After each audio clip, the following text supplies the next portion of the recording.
मेरा नाम सोनू कंवर, कक्षा 7 है। कलयुग समाज के अशुभ लक्षण।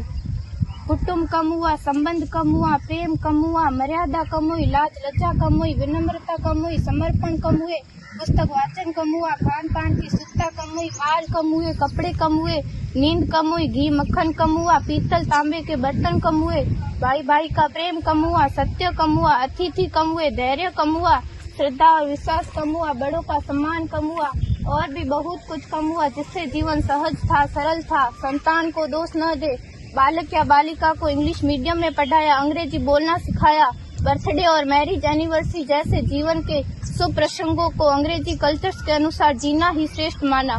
माता पिता को मम्मी डैड कहना सिखाया। जब अंग्रेजी कल्चर से परिपूर्ण बालक या बालिका बड़ा होकर आपको समय नहीं देता, आपकी भावनाओं को नहीं समझता, आपको तुच्छ मानकर आपसे जुबान लड़ाता, जब आपको बच्चे पे कोई संस्कार नजर नहीं आता, तब घर के वातावरण को गमगीन किए बिना, संतान को दोष दिए बिना एकांत में जाकर रो लीजिएगा, क्योंकि पुत्र या पुत्री की पहली वर्षगांठ से ही भारतीय संस्कारों के बजाय, मंदिर जाने के बजाय केक कैसे काटा जाता है, यह सिखाने वाले आप और अम्मी है। जब बच्चा पहली बार घर से बाहर निकलता है तो प्रणाम और आशीर्वाद के बदले बाय बाय कहना सिखाने वाले आप और अम्मी है।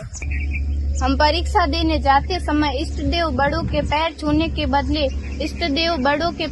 के बदले बेस्ट ऑफ लक कहकर परीक्षा भवन तक छोड़ने वाले आप और अम्मी है।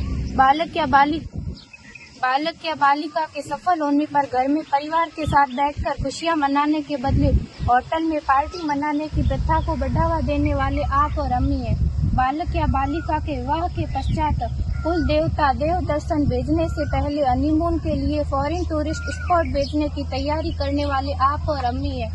ऐसी कई ढेर सारी अंग्रेजी कल्चर्स को हमने जाने अनजाने स्वीकार कर दिया है। अब तो बड़े बुजुर्गों के पैर छूने में भी शर्म आती है। गलती किसकी? मात्र आपके माता और पिता की। अंग्रेजी अंतर्राष्ट्रीय भाषा है से काम का जेतु सीखना है, अच्छी बात है, लेकिन इसकी संस्कृति को अपने जीवन में उतारने की तो कोई बाध्यता नहीं थी।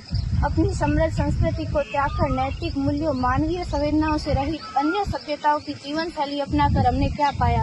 अवैध संबंध, टूटते रिश्ते, व्यसन युक्त धन, हत्यारे मन, छल भरे रिश्ते, अनुशासनहीन संतानें, असुरक्षित समाज। एक बार विचार जरूर कीजिएगा कि संस्कारवान पीढ़ी क्यों आवश्यक है।